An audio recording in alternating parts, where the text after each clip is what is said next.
Okay, welcome back to members of a 121 Community Church in Grapevine, Texas, into our ongoing study on the Gospel of Matthew. We've got a great lesson here today. We've got a lesson on 13, 10 through 16, and we're going to look at the parable of the sower explained. And we're going to be looking at the interpretive reference in Isaiah as well, Isaiah 6. And that's critically important here, and Matthew is going to give us that quote, and we're going to examine the way that he looks at it. Let's go to block 1 and we'll get started. And the disciples came and said unto him, Why do you speak to them in parables? He answered them, Because it is given unto you to know the mysteries of the kingdom of heaven, but to them it is not given. Whosoever has spiritual discernment, to him it shall be given, but whosoever has not spiritual discernment, to him it shall not be given. And even what little he has shall be taken away. Therefore I speak in parables, because their kind of seeing sees not, and their kind of hearing hears not, and neither do they understand. For then the prophecy of Isaiah is fulfilled, which says in Isaiah 6, 9, and 10, where the hardened hearts of Israel will not understand God's truth, which in summary says their hearing is a hearing without understanding, and their seeing they do not, and in seeing they do not perceive. For this people's heart has become pakuno, dull.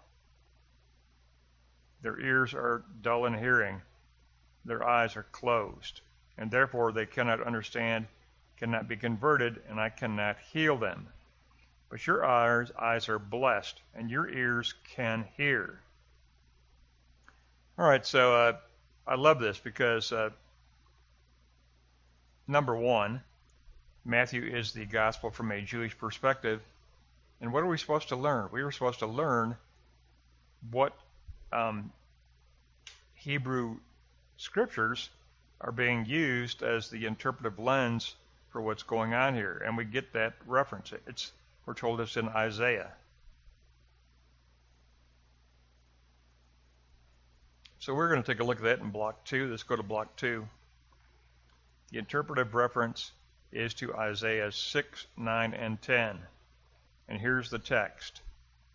A prophecy given in Judah in the 8th century BC. Go and tell this people, you hear but do not understand, you see but do not perceive. Make the heart of this people to become fat. Pakuno. Pakuno is Strong's number 3975, to fatten, to harden, and to become unreceptive. And make their ears heavy, shut their eyes lest they understand, and be converted and healed. There shall be a great forsaking in judgment, but 1/10 of this people shall return, and the holy seed shall be the substance of that people. There's a remnant that is prophesied. There is a promised remnant that will be restored, according to the reference in Isaiah. Block 2, note 2, the privileged position of the disciples. This is a purpose of God. The secret of the kingdom is only perceived by those to whom it is divinely given.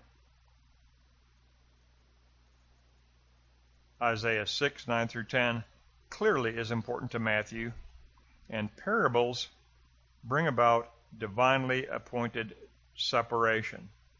Now the Septuagint version attributes the people's unreceptiveness to their own self-hardening. So when it says harden these people's hearts, in the Septuagint, it's a passive voice, and it is let their hardening, let their self-hardening go. Let them harden their own hearts. Leave them over to their own self-hardening. It's a passive voice in the Septuagint. Now, the interesting thing about this passage, which I did not know, but I knew the general truth behind it, but many prophecies in the Old Testament were fulfilled in stages. It wasn't like a one-time fulfillment. And what's interesting is that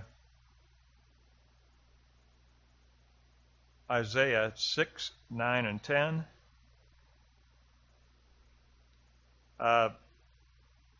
when Matthew writes that this scripture is fulfilled, the Greek word for fulfilled is plerao, but Matthew doesn't use plerao.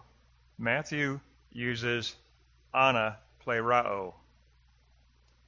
He says it is fulfilled again. It is fulfilled again. Let's go to block 3.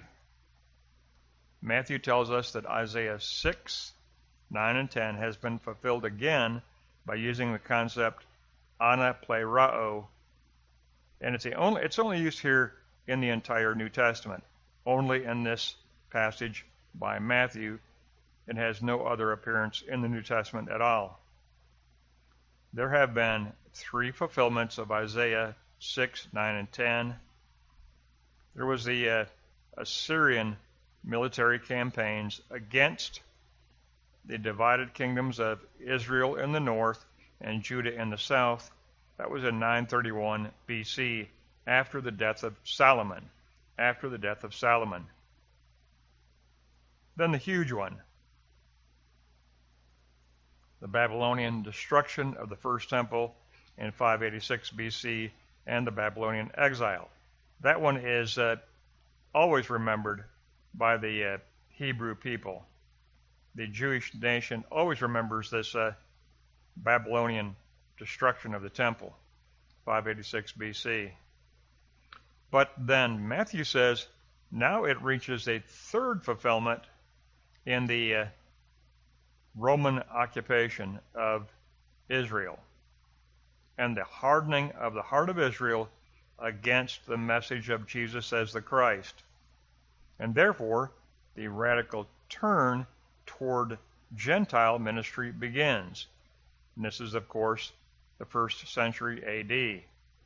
So there have been 3 building fulfillments of the prophecy in Isaiah 6, 9 through 10, the Assyrian military campaigns of the 900s BC, the Babylonian destruction of the temple in 586 BC, and then the occupation by Rome and the hardening of the hearts against the message of Jesus as the Christ in the 1st century AD.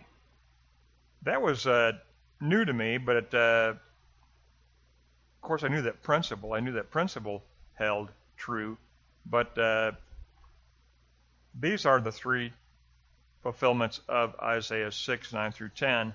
What Matthew is saying, he says, he doesn't say the scripture is fulfilled, he says the scripture is fulfilled again.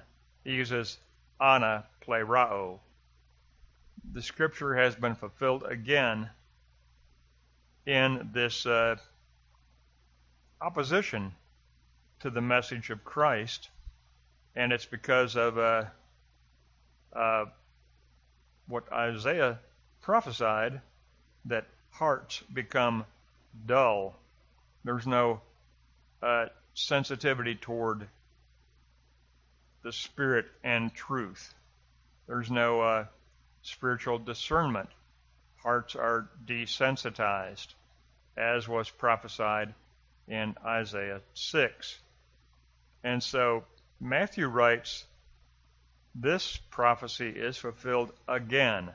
Not just fulfilled, not plerao, but ana plerao. It is fulfilled again. And specifically, this is a third fulfillment. You had because remember, it's a prophecy of what? The judgment of forsakenness.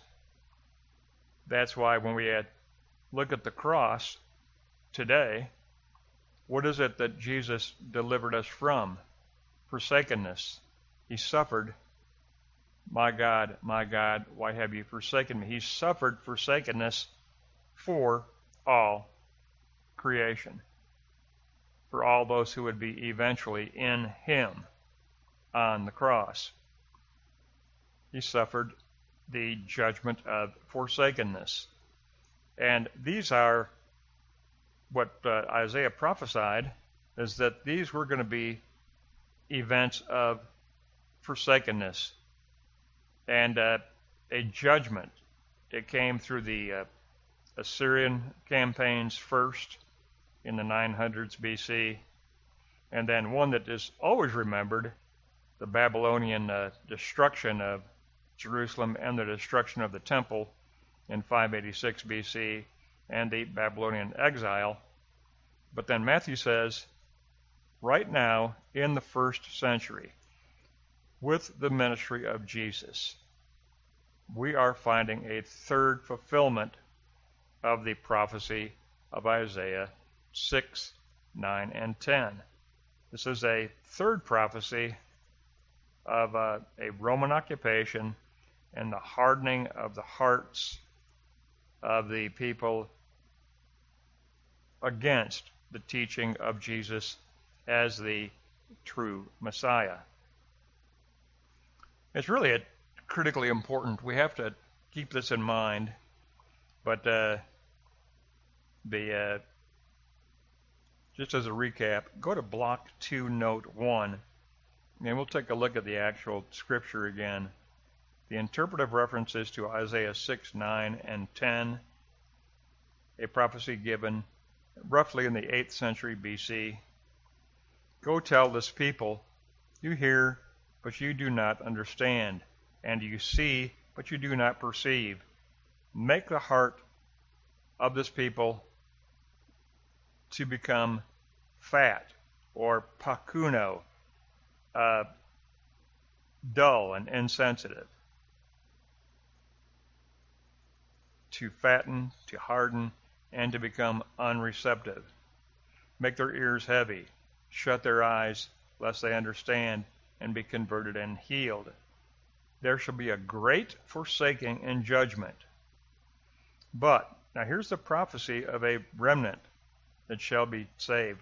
But 1/10 of this people shall return, and the holy seed shall be the substance of it. Well, there's a remnant that shall be saved. That remnant is what? Paul told us the remnant is those who practice circumcision of the heart. It's a matter of the heart. It's a conversion that takes place within the inner spiritual dimension of life. It's a circumcision of the heart. It's not Jewish nationalism. It's not Zionism. It's not ethnic identity that determines salvation. It's spiritual identity that determines salvation. This remnant is going to be a remnant defined by Paul as the circumcision of the heart. So it's really a critically important lesson, and I did not know about the 3 fulfillments of Isaiah 6, 9, and 10. For me, Block 3 was a big wake-up call for me. That wraps up 13, 10 through 16. We will continue in our next lesson with